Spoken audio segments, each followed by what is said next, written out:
5월 17일 말씀으로 여는 하루. 오늘 본문은 시편 17편 1절부터 15절까지 말씀입니다. 사랑하고 축복합니다. 5월 17일 주일 말씀 묵상을 나누고자 합니다. 토요일 어떻게 잘 보내셨는지요? 또 이제 주일을 준비하는 모든 상황들 가운데 어떻게 우리의 마음과 우리의 열정들을 하나님께 드릴 준비가 되셨는지요? 그런 생각했습니다. 지금 계속적으로 우리가 현장 예배가 또 조금씩 드려지게 되어지고 또 영상 예배도 드려지게 되지만 정말 우리가 잊지 말아야 할 것은 바로 우리의 예배가 주님께서 받으시고 계시다는 것들을 우리는 기억하셔야 할 것 같습니다. 현장이든 영상이든 중요한 건 무엇입니까? 우리의 마음이, 우리의 중심이 어디에 있느냐가 더 중요하지 않을까요?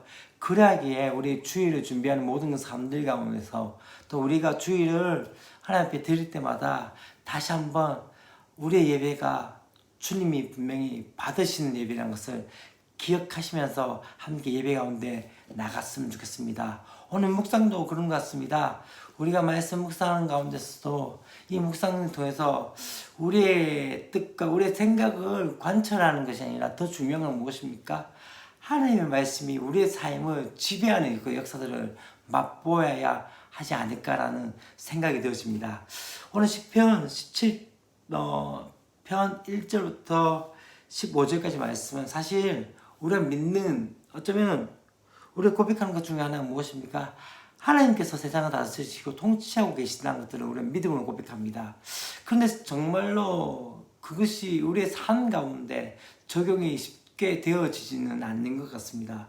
왜냐하면은 그렇게 하나님 말씀대로 살고자 하며 또한 하나님 뜻대로 살고자 하지만은 그러한 의인보다는 어쩌면은 하나님이 없다라고 이야기하며 그냥 마음대로 살며 곤몰 수술과 또한 수많은 자기의 꾀로 살아가는 사람들이 더 잘 살아가고 있는 것들을 바라볼 때가 많습니다. 오늘 사실 이 시편 17편 1절부터 어떤 이야기가 나옵니까? 바로 다윗이 그렇게 고백합니다. 여호와여 의의 호소를 들으소서, 나의 울부짖음에 주의하소서, 거짓되지 아니한 입술에서 나오는 나의 기도에 귀를 기울이소서. 무슨 말입니까? 하나님, 내가 옳습니다. 내가 옳은 상황 가운데 있었고 또한 내가 그렇기 때문에 울부짖습니다. 그 다음에 또 어떻게 이야기합니까? 내가 지금 이야기한 모든 것들이, 내 입술에 나오는 모든 것들이 거짓되지 않았습니다. 다시 말하면 자신의 옳음에 대한 것들을, 정당한 것에 대해서 이야기를 하고 있습니다. 지금 시인을 향해서 수많은 비난과 공격 가운데 그것이 절대로 잘못되었다는 것을, 다시 말하면 자신은 무죄하다는 것을 지금 다윗은 고백하고 있다는 것을 보셔야 합니다. 그래서 이절 말씀에 어떤 이야기가 나옵니까? 그렇게 이야기하죠. 주께서 나를 판단하시면 주의 눈으로 공평함을 살피소서. 다시 말하면 그분께서 어떠한 분이라고요? 공평하신 하나님, 판단하시는 분, 그분이 재판관이 되신다는 것들을 의미합니다. 3절부터 5절까지 말씀에서 그런 이야기가 나옵니다. 자신이 당담에 대해서 이야기합니다. 지금 하나님께서, 하나님, 주님께서 나를 시험하러 오셨지만은 내가 분명한 것은 뭐냐면요, 내가 주의 말씀에 따라서 살았습니다. 주의 뜻대로 살았습니다. 라고 이야기하고 있는 것들을 볼 수 있는 것이죠. 그렇기 때문에 어떻게 이야기합니까? 자기는 어떠냐면 포악한 길을 가지 않았다는 것을 이야기하고 있고, 자신의 길이 어디에, 주의 길을 굳게 지키고 있다는 것을 말하고 있는 것이죠. 여러분, 지금 다윗은, 시편 기자는 무엇을 의미하고 있습니까? 네가 하나님의 길을 가고 있습니다. 주의 말씀대로 살아가고 있습니다. 라고 이야기를 하고 있는 것이죠. 그런 가운데 다시 한번 다윗은 그렇게 고백합니다. 6절부터 9절까지 말씀 가운데 뭘 의미합니까? 하나님이여 내게 응답하시겠으므로 내가 불렀사오니 내게 귀를 기울여 내 말을 들으소서라고 이야기하면서 그분이 어떠한 분, 죽게 피하는 자는 어떻게 해요? 자들을 그이나 치는 자들에게서 오른손으로, 권능의 손으로 구원하시는 주여라고 이야기하면서 주님의 사랑을 나타나게 하시고 그 사랑이 어떻게 해요? 눈동자까지 지키시고 주의 그늘 아래에 두사 압제한 자들에게서 벗어나게 하소서. 주님의 사랑이 우리를 보시고 계시고 주님의 사랑이 또 어떻게 해요? 우리를 주의 그늘 아래 다시 말하면 피난처에 대신 그 하나님께 나감을 통해서 어떻게 되어집니까? 원수들 앞에서 벗어나게 해달라고. 그런데 이 원수들이 어떤 존재인지를 어떻게 얘기합니까? 바로 10절부터 12절까지 말씀 가운데 나옵니다. 그들의 마음이 어때요? 기름에 잠겼다는 것은 무엇을 의미합니까? 지금 보니까는 그렇게 이야기합니다. 너무나 많이 먹어가지고 마치 막 뚱뚱해져가지고 이제 비등해진 그 모습. 그래서 어떻게 보면요, 그들은 살찐 마음, 무뎌진 마음을 가졌다는 거죠. 도무지 양심의 가책을 느끼지 않는 그런 삶. 다시 말하면 지금 다른 사람들을 비난하고 비판한 것들이 확실하게 그 사람이 의인에도 불구하고 그에 대해서 어떻게 합니까?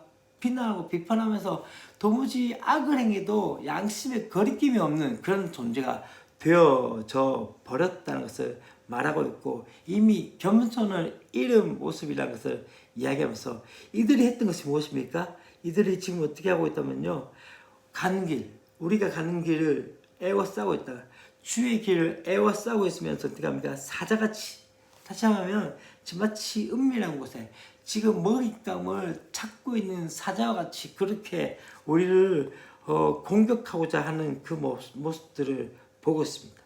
마치 굶어져 있는 젊은 사자가 마치 공격할 것 같이 그렇게 있다는 것이죠. 그렇기 때문에 어떻게 합니까? 이 악인들의 은밀함과 무자비한 공격성 때문에 주님께서 나를 도와주셔야 한다라고 말씀을 하고 있는 것이죠.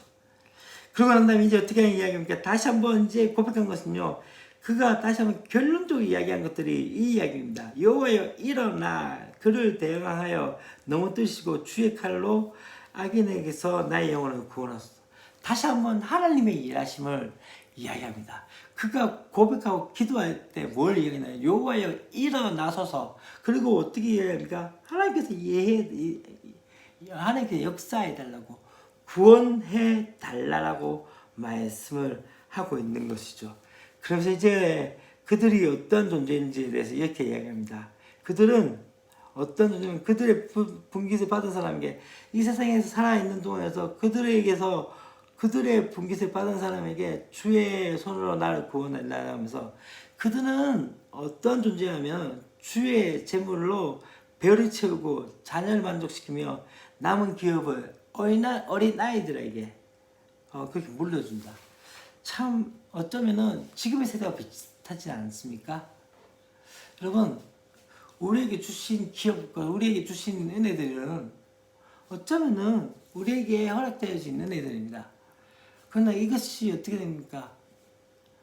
재산을 물려줍니다. 지금 한국 교회들 가운데 그런 상황들이 많이 있죠. 어떤 상황들이 있습니까? 큰 교회를 그냥 물려주고자 하는 세습의 그 일들이 일어나고 있는, 어쩌면 너무나 부당한 세상, 어쩌면 너무 불공평한 세상, 그렇지 않습니까? 누군가는 떵떵거리면서 살고 있고 누군가에게는 열심히 살아도 도무지 힘들어서 지쳐있는 그런 불공평한 세상. 근데 이 세상 가운데 마지막으로 고백한 것이 무엇입니까? 나는 의로운 중에 주의 얼굴을 배우니 깰 때에 주의 형상으로 만족하리이다.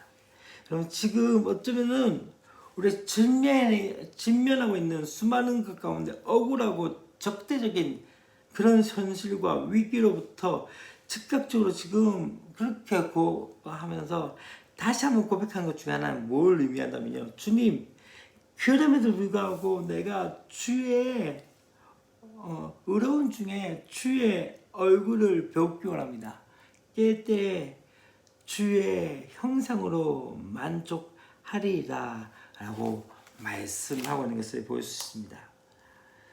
대물림하는 세상, 또한 어쩌면 뒤틀리는 그 세상 가운데 어쩌면은 왜 이렇게 되어졌습니까? 라고 이야기할 때 그가 고백하는 것 중에 하나는 무엇입니까? 하나님의 형상을 마주하며 다시 한번 아침을 맞이하는 거죠. 다시 한번 주님의 은혜와 주님의 다스리심과 주님의 통치하심을 바라보며 깰 때 주의 형상으로 만족하는 것이죠. 저는 이 말씀을 보면서 그런 생각이 있습니다. 여러분 무엇에 만족하십니까? 아침에 여러분 얼굴을 세면대에서 얼굴을 보면서 어떤 생각을 가지고 있습니까? 저는 참 제가 잘 안 된 것 중에 하나가 저의 연약함과 저의 모난 부분을 보면서 그것을 용납하지 못할 때가 있습니다. 그런데 더 중요한 사실 중에 하나는 주님이 우리를 용납하셨습니다. 또한 주님이 우리를 어떻게 이야기합니까? 존귀하다고 말씀하고 있고 우리 안에 하나님의 형상이 있다고 말씀을 하고 있는 것이죠. 아침에 깰 때 또한 우리가 살아가면서 우리의 모습을 바라보면서 또 불의한 세상 가운데서 의로운 중에 주의 형상을 바라보며 하나님 나라를 바라보며 또 한 가지 더 중요한 사실은요, 우리를 통해서 분명한 것은 하나님의 일들을 진행되게 만드실 것입니다. 그렇기 때문에 어떻게 이야기합니까? 주의 형상에 만족하겠습니다.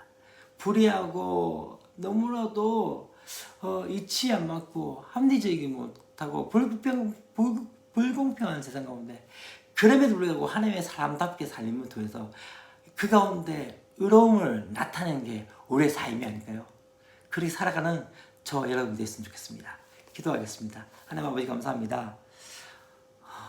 참 불공평하고 또 어쩌면은 불의한 세상 가운데 또한 악은 악대로 더 세습하며 그렇게 잘 사는 이 세대 가운데 어쩌면 다윗이 고백한 것처럼 주님 억울합니다. 힘듭니다. 또 주님 나의 의로움을 보십시오. 내가 부르짖고 있지 않습니까? 라고 고백했던 그 고백처럼 어쩌면 우리의 삶 가운데 그러한 모습들을 볼 때가 있습니다. 그러나 주님 마지막으로 시편 기자가 고백했던 것처럼 주님 의로움 중에 주의 얼굴을 배우니 깰 때 주의 형상으로 만족하리이다.